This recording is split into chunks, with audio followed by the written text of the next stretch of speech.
Deməli belə, bugünkü qonaqlarımızdan biri BMW F10 idi. Bu avtomobildə deməli qızma problemi var idi və antifriz problemi var idi. Problem isə kitabçadan idi, yağ kitabçasındandır. Deməli bu kitabça dediyimiz hissədən həm yağ gedir, həm də ki antifriz gedir. Burada nazik seksiyalar olur, ara kəsmələr olur. Həm yağ və həm antifriz gedir və bu isə tədricə zaman keçdikcə başlayır üst qırışqasından buraxmağa, prokladkasından buraxmağa və yaxud da pompanın özündən buraxmağa. Baxın, bu üstündə çıxartdığımızdır. Görürsünüz, içərisində bunun seksiyalar var.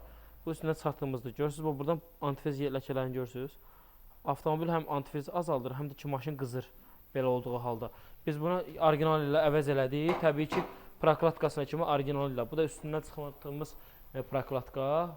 Bunun orijinal ilə əvəz elədik və İnşallah müştərinin tam maşını düzəldi və yola salınmağa hazırdır.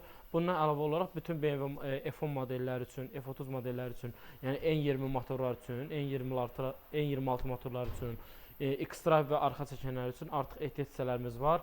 Svetsiyasında tutmuş bütün elektronik hissəsinə kimi satışı bizim servisimizdə mümkündür. Həm satışı, həm də isə yerində həmin o problemin aradan qaldırılması bizim servisimizdə mümkündür. Avtoklinik Azərbaycan.